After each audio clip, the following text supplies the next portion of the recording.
Ակնհայտ է, որ եւ Իրանն է պատրաստվում եւ ցուցադրում է առաջին անգամ էր որ իրենք նկարանեցին եւ ցուցադրեցին դրանով սպառնալիք էր եւ ամերիկացիներն են տեղափոխել նոր զինատեսակներ հատկապես հակաարթիլերային եւ հակօդային պաշտպանությունը ուժեղացնում են Իսրայելը պիտի հաշվի առնել որ այս պատերազմը չի լինելու դասական ձևով այսինքն ցամաքային զորքերը իրար դեմ չեն կռվելու այլ լինելու օդային միգուցե եւ ռազմածովային ընդհանրում ինչ որ տեղերում դրա համար է Իրանը ցանցագրեր ուղարկում այն երկրների որոնց օդային տարածքը կարող է օգտագործվել Միացյալ Նահանգների բնականաբար եւ ոչ միայն օդային այլ նաեւ ցամաքային որտեղ շատ երկրներում ռազմաբազաներ ունեն բայց հետաքրքիր էր որ այդ ցուցակի մեջ օրինակ Ադրբեջանի անունը չկար այո ամերիկացիները տեղակայված չեն Ադրբեջանում բայց Իսրայելը մենք գիտենք այնտեղ կար аэропորտ որը Նասոսնիա կոչվում Բաքվից հյուսիս Իսրայելը միշտ է օգտագործել լուրեր եղան որ անգամ հարավային կողմում այսինքն կովսական եւ այլն այդ կողմերում էլ կա հիմա հարցը հետեւյալն է իրանցիները եւ ընդհանրապես պարսիկները բավականին խելամիտ ժողովուրդ են, այսինքն կարելի ասել այսպես հին իմաստուն իրենք լավ են հասկանում, որ բախումը շատ ծանր է լինելու Իրանի համար։ Պարզապես իրենք չունեն մեծ հնարավորություններ, հետեւաբար, եթե նկատել եք, իրենց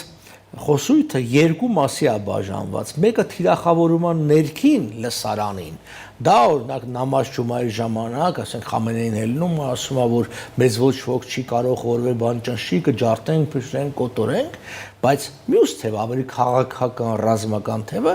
ավելի համեստ է խոսում եւ պատրաստակամություն է հայտնում դրա մասին։ Կա տեղեկություններ, որ նախկին արտգործնախարարը Զարիֆը եւս ներգրավված է եւ իր թևով, որը արևմուտքի հետ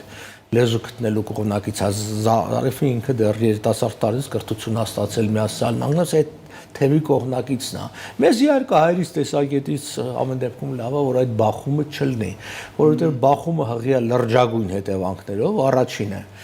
Ադրբեջանին հնարավորություն կտա այդ մեծ աղմուկի տակ ինչ որ իր քայլերը ձեռնարկել, հարձակվել Հայաստանի վրա, Սյունիքի վրա։ Բայց միևնույն ժամանակ դա հնարավորություն է նաև ռիսկ չի պարունակում Ադրբեջանի համար, որ թիրախ է դառնում։ Այո, բայց այսպես թե այնպես ինքը թիրախ դառնալու է։ Այսինքն եթե իր տարածքից Իսրայելը խփեց, թիրախ է, բայց ասма դե խփեն դրա դիմաց հենց սա է հարցը, որ կարող է առևտրի մեջ մտնի, նույն Իսրայելի հետ, որն էլ Միացյալ Նահանգների ազդեցությունն է, ասի տեսեք ես տուժելու եմ, ես թիրախ եմ դառնալու, հետեւաբար թույլ տվեք, ես գնամ մի քիչ գրավեմ։ Էտա, բայց բացի դրանից, եթե դա էլ չլինի, դա դեռ տարիներ առաջ ես մի մասնագետ հետ խոսել եմ, բավականին լուրջ մասնագետեր, հարցը հետևել է, նման խորքային ռումբերի օգտագործումը կարող է առաջ բերել